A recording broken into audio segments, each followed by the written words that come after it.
everyone, welcome back to another episode of Who's Say?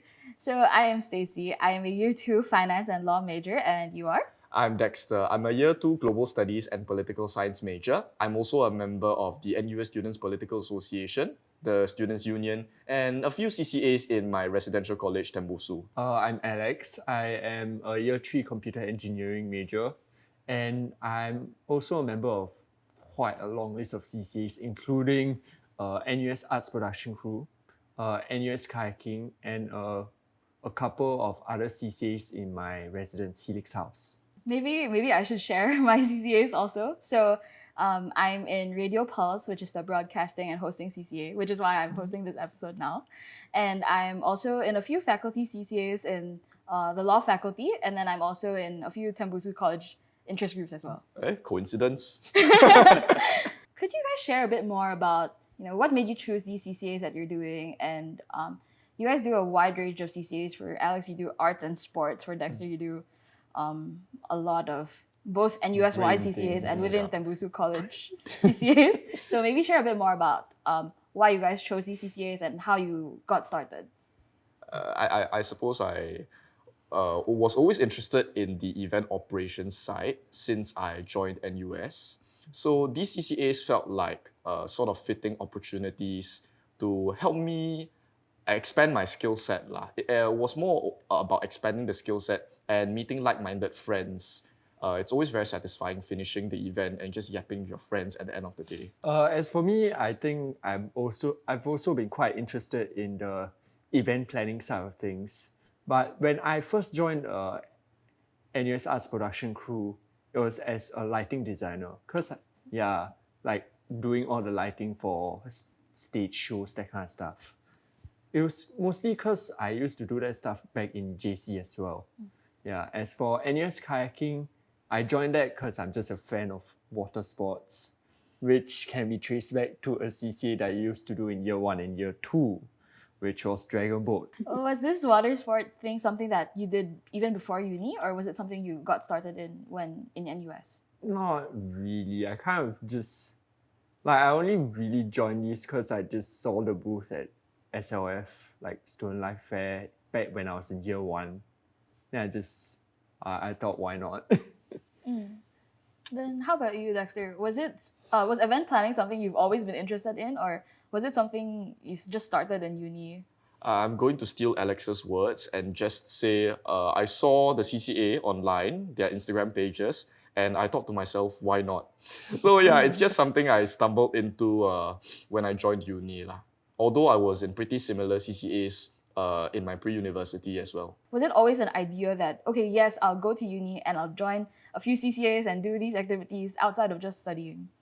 There's more to life than studying, I think. Yeah, exactly. Right. So I think, I didn't hear about a lot of these CCAs until after I joined NUS, to be fair.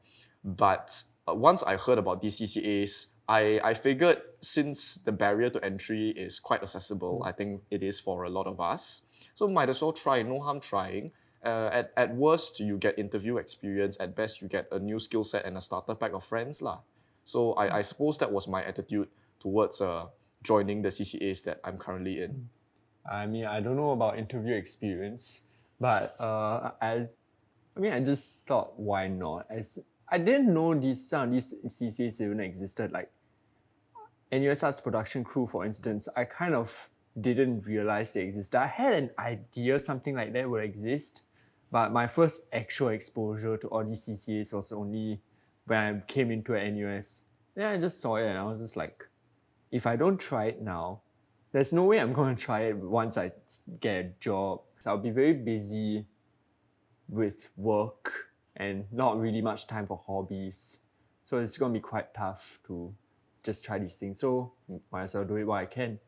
So for both of you guys were sharing that, it was a why not mentality or no better time to start than now type of concept. Do you think that everyone you interact with or most people in uni enter CCAs with this mindset as well? I think it's a mixed bag. At least for the CCAs that I've taken part in, a lot of them are really very interest-based because I mean, for sports, I mean, if you want to go out in the sun regularly and go get wet, then yeah, that's the kind of person you would attract. For arts production crew, I think it's more of the kind of people who want to make a show happen. So there is a certain level of passion involved there. But on the other hand, for CCs like yours, I mean, for my CCAs, the cohort is quite big, like generally, quite a lot of people in our intakes. So we see all kinds of candidates who join with differing motivations, and we respect everyone's motivation to join the CCAs, no matter what their underlying reason may be. But that being said, we try to interest them in the work as well. We find that people tend to go further with passions and interests than just wanting a nice title on their CCAs alone. So that's what we really try to foster with our CCAs.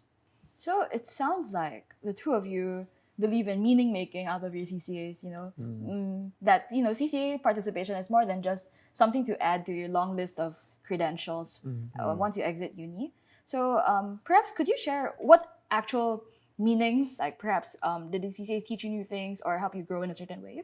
at least for my CCAs, because my role in NUS kayaking was more on the publicity side, so it was more of outreach, getting people to join our events. Whereas in NAPC, my current role is more of helping other productions happen.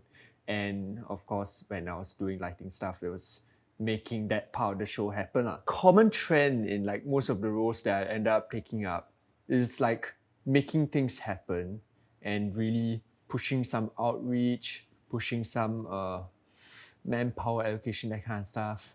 But it's like really helping people along the way. That's kind of my big takeaway from my CCAs. I think a lot of the meaning in my CCAs is really helping other people, helping my team members make things happen. Because a lot of these members have their own passions, their own reasons for joining. And it's really very meaningful to me, my team members and I, when we help them achieve their goals through a wide range of methods, coordination, administration, publicity, all the back-end stuff. It's really very rewarding when they achieve mission success because of the actions from my team members and I. So I think that's quite meaningful to myself and those around me.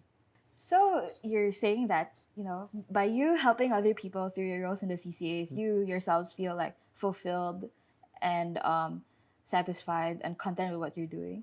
Do you think Absolutely. that, you gain new skills or you yourself feel some type of personal growth or getting stretched because of these capacities that you help people out with? And you definitely learn some things in the CCAs, soft skills like communication, how to work in a team, how to work when sometimes not everyone wants the same thing as you, how to manage people if you are in sort of a more hierarchical CCA. But how to it's mostly the soft skills lah, and that's something that I have learned from my experiences so far. Of course, there are hard skills as well. I'm in comms, so that's something like social media. This thing called Canva that everyone likes to use for their projects, and Instagram Reels, very smart these days. But yeah, these are some examples of hard skills that I suppose I've taken away from my time in my CCAs. Yeah, so very rewarding thus far. Yeah, in terms of hard skills, I've picked up quite a bit along the way. Let's see, just thinking chronologically, how to steer a dragger boat, how to kayak, how to capsize safely, how to do production lighting, how to communicate with people, how to Canva, how to communicate with like a large group of people, and the list just goes on and on and on. Like there is a whole bunch of skills that I've picked up along the way. Even I can't keep track. And I think it's only possible because of the CCs that I've taken up in uni. But in terms of soft skills, I mean, anyone can pick up hard skills. It's just the soft skills is really a lot of people skills, a lot of communication, and it really comes out of being in these large groups, like really talking to people, working with them on the ground.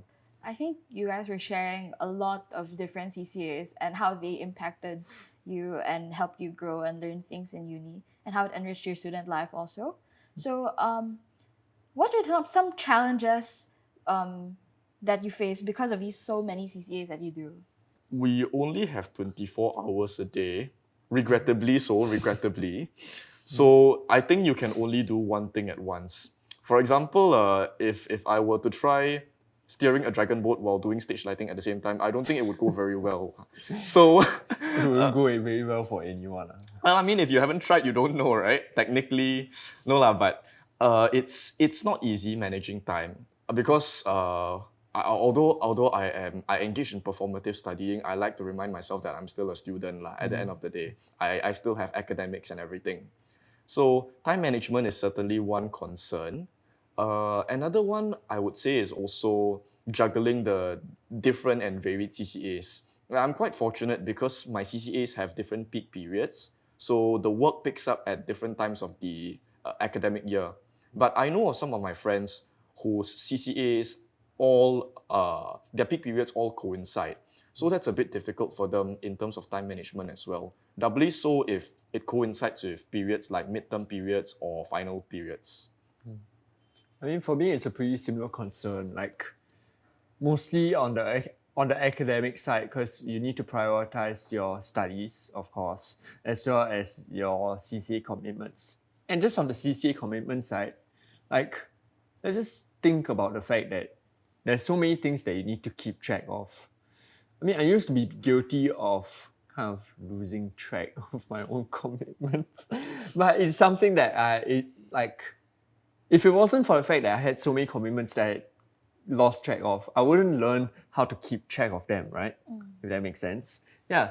And then, of course, when you are in similar-ish CCAs, eventually there's also a small factor of conflict of interest that you would need to resolve as well. And that comes out of like, you need to talk with the other people that you're working with to make sure things don't clash along the way, because it will clash. You know, for these conflict of interest things, you mentioned that communication is a way to resolve this challenge. How about the time aspect? So how do both of you help manage your time with between your CCAs and your studies, and also amongst your CCAs? If I have something that I need to work on, it goes in my calendar straight away. Like these days, it's just straight into a calendar, or else I'm not going to keep track. And I mean, realistically, you can only do so much as a single person. So like, you need to make sure if it's something that someone can help you with, it's better to ask for help than not to, or else you're just gonna get overwhelmed yourself. So true.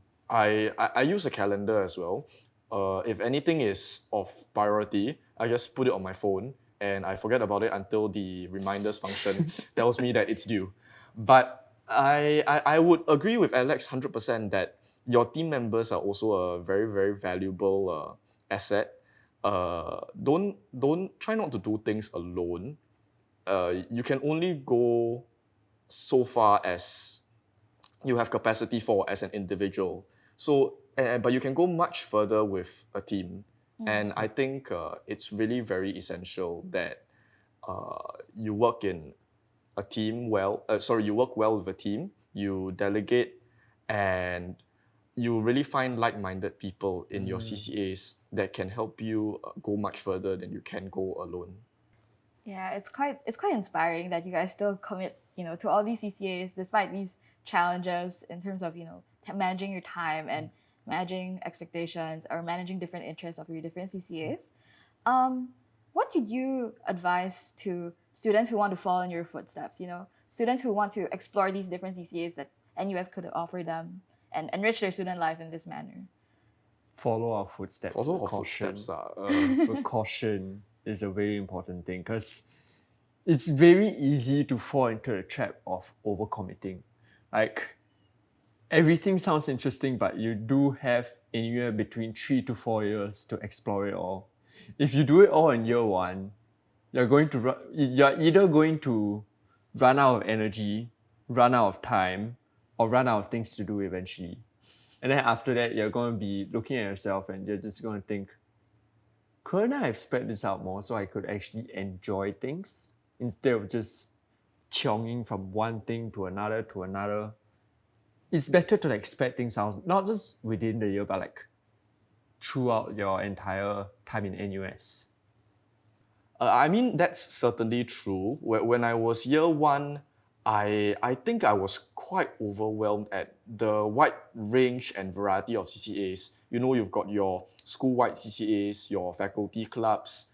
If you stay on campus, your residences will often have CCAs of their own as well. So I really would agree with Alex. Don't chiong the first year.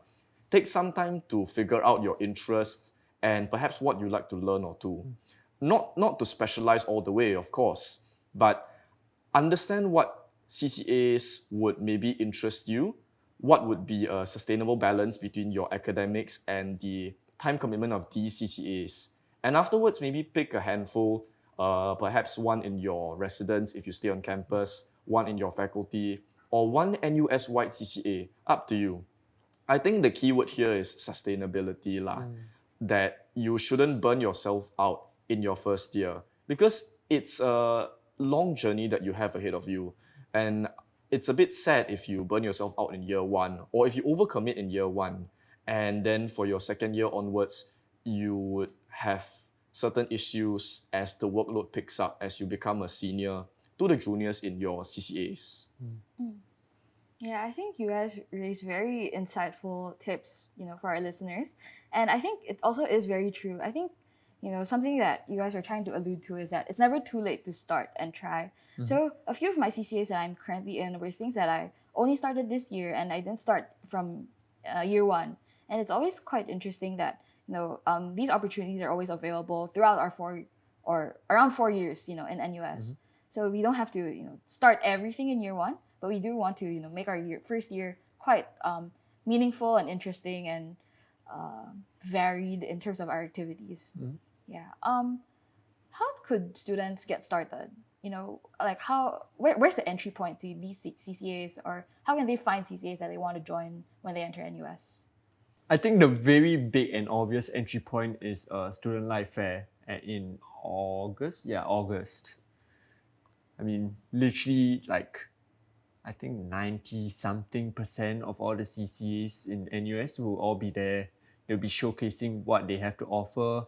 And of course, they'll also be doing all of their recruitment around that period as well. So I mean, if there's anywhere you really want to find all your CCAs, no better place than there. Okay, definitely agree with Alex on the SLF part. Something to add on is that I think a lot of CCAs will be offering free merch. So if any juniors are listening to this, can just come by SLF, take the merch, and I suppose find out more about the CCAs at the same time. If I recall correctly, NUS is about 200 something CCAs. So that's really a lot across school-wide, across faculty, and across all the different halls, RCs, and residences as well. So if any events catch your eye, if you're interested in something special, or if you just want to come by and spend a few hours with something that might seem cool to you, you can use Nusing to search up what events are happening and which CCAs they're organized by. No harm just showing up lah. I think a lot of CCA seniors would be very welcome, would be very encouraging of a junior that would show up to their CCAs and just ask questions about their interests and how the CCAs are. There's other platforms that we can be introduced to other CCAs, including, for example, other recurring events like Rag and Flag or like NUS Arts Festival, which made a comeback last year. I mean, even if you go for some NUS Arts Festival events, you can support the local art scene. You can support your friends that you meet along the way, whether they are performing or like helping the thing happen. Or you can even get free merch. Another avenue that I think juniors can also explore are the respective orientation camps and programs. I'm an FASS student myself. So Arts Camp and Arts O Week, I think there were a few CCA sharings, but mostly for the arts-specific CCAs. For the seniors that are still interested in exploring new CCAs. Most CCAs, if not all of them, would have their own Instagram pages, their own respective socials. So you can just hit them up online, find out more about what they do, and the respective events that they organize and partake in. So really no shortage of opportunities to find out more about CCAs and to join them if you're so interested. Thank you for sharing your experiences and your tips. And for those listening back home, if you want to follow in their footsteps and do the CCAs that they did, that would be quite cool. If not, you can also check out SLF or Nusync to learn more about what NUS has to offer. Please do follow our socials, and we'll see you back for another episode of Who Who Say? Say? Bye! Bye.